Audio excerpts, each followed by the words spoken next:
kayak anak kecil. Nangis. Kamu kan udah SMP, jangan kayak gitu. Ini sudah ada bukti ini loh. Dia bicara itu pintar banget, manipulatif. Terus dia juga sempat jampi saya itu.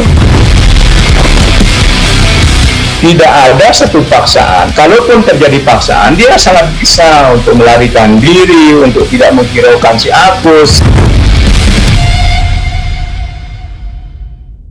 Oke, fisik bisa dirubah, materi bisa dicari, tapi yang tulus tidak datang 2 kali.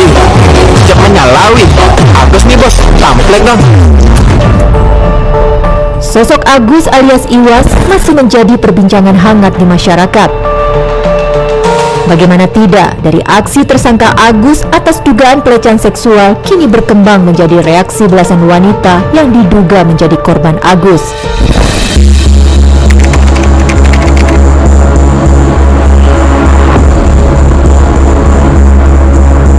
Rabu pagi, Agus yang menggunakan baju tahanan menjalani proses rekonstruksi.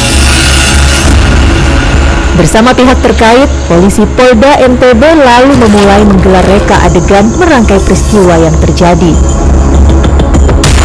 Rekonstruksi dimulai dari Taman Udayana, tepatnya di sisi utara. Agus memperagakan adegan bagaimana tiba di taman dan menghampiri korban, hingga Agus memperagakan percakapan singkat yang terjadi sebelum keduanya menuju homestay.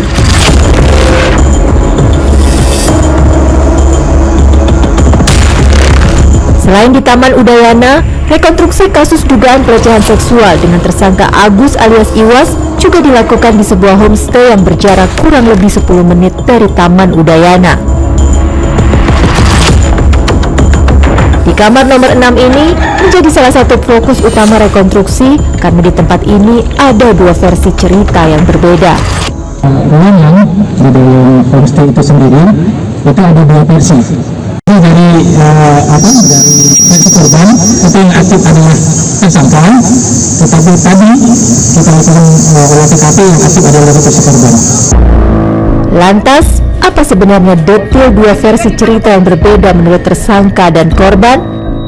Nah, nyatanya di lapangan itu adalah yang proaktif itu sampai 49 adegan itu adalah si perempuan tadi, dan tidak ada manipulatif apa segala macam, karena itu setelah disepakati di atas kendaraan, kemudian masuk di homestay itu, dan dia langsung membayar, si perempuan itu membayar. Tapi kenapa membayar 50.000? Ini menjadi pertanyaan. Kenapa dia tahu? Karena si perempuan ini bertanya, kira-kira berapa gitu. Dia bilang ya 50.000. Terus si Agus ini mengatakan bahwa saya akan ganti nanti gitu. Nah, setelah adegan itu dilaksanakan, maka setelah itu semuanya selesai gitu, terus kemudian ya dia minta uangnya kembali karena Agus menjanjikan untuk mengembalikan uangnya yang tadi dipakai untuk membayar homestay tadi. Tetapi si Agus mengatakan, saya tidak punya, kalau bisa saya minta dulu sama kamu barang 10.000, 20.000 untuk saya pakai pulang, nanti saya minta sama mama saya sebagai penggantinya. Terus si perempuan itu mulai marah. Dengan marahnya itu dia menelpon rekannya. Kita melihatnya bahwa tidak ada satu paksaan. Kalaupun terjadi paksaan, dia sangat bisa untuk melarikan diri, untuk tidak menghiraukan si Agus. Ya, jadi banyak hal-hal yang janggal. Dari versi tersangka itu, pihak korban lalu bereaksi. Ya, itu jelas sesuatu yang tidak sesuai dengan fakta ya bagi kami dari pihak korban begitu, karena disebutkan bahwa dari suka sama suka tapi tiba-tiba bisa melapor itu kan karena merasa keberatan uangnya tidak diganti begitu. Ya, kalau kita pikir secara sederhana, untuk apa begitu ya korban memperjuangkan uang 50.000 yang belum diganti dan harus dibayar dengan kesulitan yang dihadapi oleh korban sampai saat ini, sampai menguras energi dan juga sangat menekan psikologis korban. Mencari titik terang kasus dugaan pelecehan seksual dengan tersangka Agus alias Iwas sejatinya masih terus bergulir. Berdasarkan hasil rekonstruksi saat itu, polisi menemukan adanya fakta temuan adegan baru. Dari lokasi yang kita lakukan di dalam BAP sebenarnya ada 28 adegan yang tertuang dalam BAP yang kita skenariokan. Tetapi saat ini berkembang di lapangan itu ada 49 adegan. Rekonstruksi kasus Agus diketahui dilakukan berdasarkan laporan korban berinisial MA yang melaporkan Agus karena diduga melakukan pelecehan seksual. Lantas, apa yang sebenarnya terjadi? Di samping Islamic Center, betul. Apa yang terjadi? Nah, di situ saya ketemu sama si Agus ini. Saya tanya dia, ini Mas, apa maksudnya Mas ini bisa berada sama cewek ini? Bahkan Masnya ini naik ke motor si cewek ini. Di situ Mas Agus ini bersikeras. Dia bilang ke saya cuma minta tolong Mas. Apa saya nggak boleh minta tolong ke cewek? Ya nggak bisa gitu dong Mas. Ini kan di taman kan banyak cowok, banyak pedagang. Kenapa nggak minta tolong ke sana? Kenapa harus cewek? Bahkan kamu menaiki motor si cewek gitu. Setelah saya bawa si korban ini ke salah satu minimarket. Di situ saya interogasi korban. Lalu dia bilang saya sudah dibawa ke homestay dan diperkosa. Nah, nggak ada obrolan tambahan di situ, langsung saya bawa ke Polda NTB. Dalam perjalanan itu korban ini ketakutan, nggak berani buat ngelapor karena nggak punya bukti. Ya di sisi lain saya mengharapkan hasil visum, makanya saya berani untuk melaporkan. Lalu benarkah Agus diduga melakukan perbuatan dugaan pelecehan seksual dengan sebuah ancaman? Tidak ada, Pak. Saya berani sumpah tidak ada ancaman, Pak, gitu. Ancaman seperti apa, Pak? Kan dia bisa ngelawan, dia bisa semua-muanya, Pak. Dia normal, sedangkan saya kayak gini, Pak. Itu juga sempat jampi saya itu. Di mana bacain mantra. Saya nggak tahu itu mantra apa, soalnya itu pakai bahasa apa saya nggak tahu.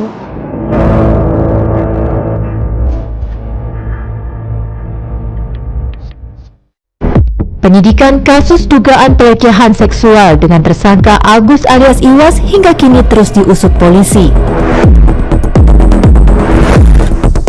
Seiring berjalannya penyidikan, secara mengejutkan satu orang wanita yang mengaku dan diduga menjadi korban Agus berani muncul ke permukaan. Penasaran dengan korban itu, kami lalu menemuinya. Sebut saja Mawar. Meminta untuk dirahasiakan identitasnya kepada kami, Mawar lalu bercerita. Awalnya pas itu saya pergi sendiri ke teras ke Udayana, terus saya duduk di kursi samping jalan Udayana. Nah setelah itu datang si Agus dan bilang, saya bukan pengemis, saya cuma mau nanya, saya orang baik katanya. Boleh nggak saya nanya gini, kan izin dulu saya. Terus setelah itu saya bilang iya boleh. Terus dia bilang gini, menurut Mbak pantas nggak saya hidup katanya. Terus setelah itu saya bilang iya pantas, tapi banyak orang-orang yang ngejat saya karena saya nggak punya tangan sampai saya mau bunuh diri. Dia berterima kasih lah gitu kan karena saya udah nyelamatin hidupnya. Ngajak saya ke lokasi kedua yaitu Taman Sangkaryang. Di sana ternyata banyak yang kenal dia. Terus dia bilang gini, bahkan banyak yang kenal saya di sini. Nah di sini saya merasa nggak dijatuhin gitu. Nah di sana ada orang yang lagi mesra lah gitu. Terus dia bilang gini, lihat itu cewek itu murahan banget begitu-gitu sama cowok katanya. Ngomong-ngomong terus saya kan ngerengek mau balik ke tempat tinggal saya. Tapi dia bilang gini, kan di sana saya pastinya nggak tahu jalan. Soalnya saya masih anak baru di Mataram. Terus setelah itu ya udah ayo anterin saya pulang sekarang, soalnya udah malam banget. Tapi terus dia bilang iya. Nah setelah itu pas kita muter-muterin jalan itu, dia bilang saya udah capek banget ini, kita istirahat dulu ya katanya. Saya nggak mau, saya tetap mau pulang. Tapi dia bilang kaki saya udah nggak kuat, saya mau istirahat dulu katanya, nanti kita lanjutin dengan. Terus pertama itu dia ngajak saya ke ada gang kecil banget, di sana sepi. Nah di sana saya nggak mau, saya di sana bilang nggak mau, ngeberontak sampai teriak. Terus didengar lah sama ada warga yang di sana. Terus Agus ini bilang cepat pergi nanti dinikahin kita katanya. Nah kan saya posisinya takut dinikahin sama dia. Terus itu udah malam banget, saya juga takut kalau misalnya kena sendiri. Terus dia bilang kita kan saya ngerenek di sana mau balik kos, tapi dia juga tetap kekeh kalau kakinya itu sakit, jadi dia nggak bisa melanjutin perjalanan. Dari pengakuan Mawar, dirinya mengaku iba saat bertemu dengan Agus hingga akhirnya mengikuti kemauan Agus. Lalu, siapa sebenarnya Mawar ini? Kalau ini korban dewasa ya, korban dewasa yang kemudian juga sudah istilahnya sampai pada masuk kamar, tetapi kemudian dia berhasil melawan. Di pemeriksaan di kepolisian menjadi korban ke-8 karena ini korban ke-8 yang nanti diperiksa di polisi. Tapi diidentifikasi kami waktu itu sudah masuk sebagai korban ke-5. Usai diketahui siapa sebenarnya Mawar, kepada kami, Mawar lalu melanjutkan ceritanya tentang kejadian di kamar homestay. Pas sudah sampai homestay itu saya ngerasa aneh. Soalnya sebelum itu kan dia lembut caranya buat ngomong sama saya itu. Nah, pas di homestay itu dia udah agak lain sama itu. Pas saya udah kabur ke kamar mandi itu baru dia sempat serapain saya. Nah, pas di kamar mandi itu kan dia ngedobrak kamar mandi, terus sampai rusak pintu kamar mandinya, pintu bawahnya itu rusak loh. Terus pas ngedobrak itu saya juga sempat kewalahan sama dia. Saya sempat kebuka sedikit, langsung saya dorong lagi pakai bak di kamar mandi itu juga semua saya pakai buat tahan pintu itu. Sampai saya bisa ngubungin teman saya itu, kan di sana posisinya saya lagi ngubungin teman saya. Terus sampai pas di luar, pas di parkiran homestay itu, dia nahan saya, dia bilang ganti uang saya, padahal saya pastinya nggak pernah pinjam uangnya dia. Terus saya bilang, berapa uangnya saya kasih kamu? Terus dia bilang, semua uang yang di dompetmu itu keluarin katanya. Terus sana saya ngejelasin juga keluarga, awalnya saya nggak bisa ngejelasin karena posisi saya juga lagi gemeteran, lagi nangis-nangisnya. Saya cuma bisa ngomong ke teman saya ini, terus teman saya ngejelasin. Nah, awalnya Agus ini bilang dia ngambil uang saya 400, terus 300, terus 200, terus 100. Nah, pas di sana kan dia kasih informasinya lain-lain keluarga. Keluarga ini juga udah bad feeling lah sama Agus ini gara-gara dari tadi lain-lain aja omongannya. Terus warga ini nyuruh saya pergi, bawa dah temannya pulang mas, katanya ke teman saya. Setelah itu saya pulang. Tak hanya rasa iba, Mawar mengaku seperti dibawa alam sadar saat berbicara dengan Agus. Iya, dia pinter banget, bicara itu pinter banget, sama manipulatif. Terus dia juga sempat jampi saya itu di Dayana, bacain mantra. Saya nggak tahu itu mantra apa, soalnya itu pakai bahasa apa saya nggak tahu. Itu 2 kali saya dibacain. Pokoknya kalau ngomong sama dia itu pikiran saya full ke dia, maksudnya nggak bisa buyar gitu loh.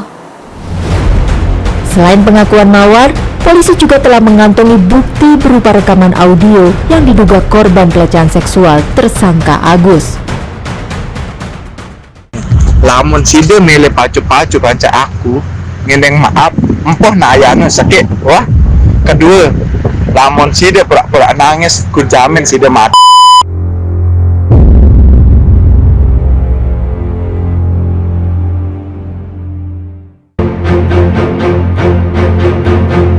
Kasus dugaan pelecehan seksual dengan tersangka Agus alias Iwas semula berawal dari laporan seorang wanita berinisial MA. Korban MA melapor ke Polda NTB karena merasa dilecehkan. Namun seiring berjalannya penyidikan, rentetan wanita yang mengaku korban Agus mulai bermunculan. Hampir semua korban itu di tahun 2024. Dari sampai hari ini kan total 17 ya, 17 korban. Dari 17 korban itu hanya 1 yang tahun 2022. Sisanya itu tahun 2024. Tak hanya kesaksian, korban juga mengaku membawa video yang diduga cara Agus dalam merayu korban. Nyawa saya kasih kakak, biar kakak tahu bahwa kakak itu berarti bagi dunia ini. Saya bisa baca langsung kok. Bingung kenapa saya ngomong gini, kamu kira saya sama modus sama kayak cowok-cowok yang lain? Benar kan? Modus iya, itu gini-gini, buktinya dia ngerusak kamu. Setelah video ini beredar dan diperiksa polisi, kini muncul kembali rekaman audio amatir. lamun side mele pacu-pacu kanca aku ngendeng maaf empoh na ayana sakit. Wah, kedua lamun side pura-pura nangis, ku jamin side mati. Ku jamin ini bisa kamu jadikan bukti dari orang tua kamu kirim ke orang tua kamu bisa. Bukan berarti saya tapi mental kamu tuh saya yang tanggung jawab. Udah, dan bilang saya ada di sini. Kamu sekarang rekam suara kamu mau ngomong baik-baik sama saya atau tidak? Iya. Ini bukti loh di teman cowokmu, temanmu nih, atau belum kenal? Teman serius, dan saya tahu kamu masih bohong. Iya, teman kakak kelas saya. Ya, setidaknya ini bukti ya. Tidak usah ngolok, saya manggil kamu nih kedatangan. Tidak ada saya ngomong. Alasan adik lari apa sih, Don? Masih Naya itu. Apa dia bilang Naya? Iya, habis itu lari deh, bro. Itu lari saya. Jangan kayak anak kecil. Nangis. Kamu kan udah SMP. Jangan kayak gitu. Ini sudah ada bukti nih loh. Ini nanti kirim ke ibu saya. Ini saya mau bawa ke ibu saya rekaman ini. Terus terang. Agar apa? Agar ibu saya tidak salah paham loh. Kamu besar, dia anak kecil. Lalu apa yang sebenarnya terjadi dari isi rekaman itu? Dari rekaman itu, jadi si anak dibuat istilahnya ketakutan begitu, dan kemudian akhirnya di anak ini diminta untuk nganter saudara Agus ke suatu tempat. Anak itu mengikuti apa yang diminta oleh saudara Agus itu.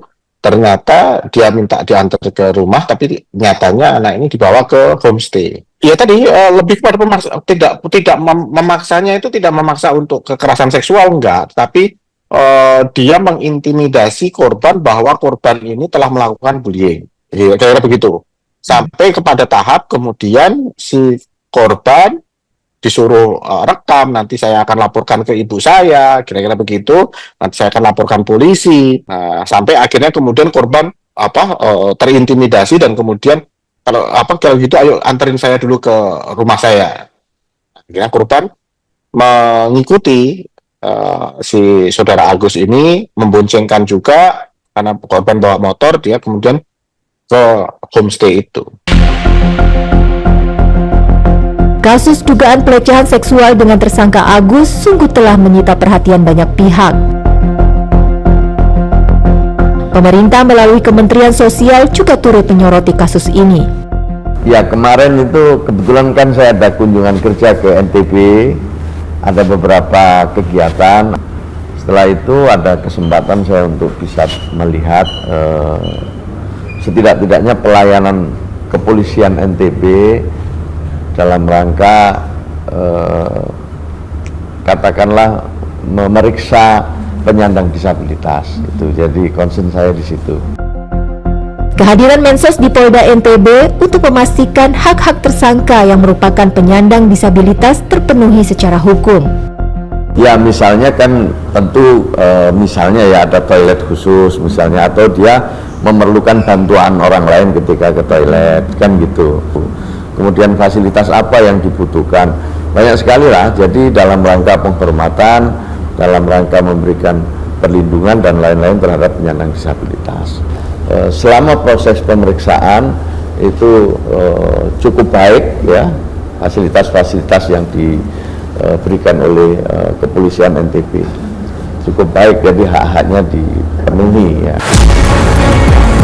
Jauh sebelum dugaan pelecehan seksual yang diduga dilakukan Agus alias Iwas muncul, Kemensos rupanya kerap membantu Agus, bahkan rencananya ke depan para penyandang disabilitas akan mendapatkan kartu dari negara. Sebenarnya Mas Agus atau Iwas ini ada bantuan dari Kemensos lewat sentra yang kita miliki di sana, dan juga ada semacam bimbingan gitu, ada komunikasi, ada konsultasi gitu sebelumnya. Tapi akhir-akhir ini katanya kepala sentra, kemarin saya tanya, sudah jarang ketemu. Dua versi kesaksian berbeda menjadi fakta dalam perkembangan kasus dugaan pelecehan seksual dengan tersangka Agus. Benarkah Agus melakukan pelecehan seksual seperti apa yang telah dituduhkan? Kita tunggu saja, karena proses hukum masih terus berjalan.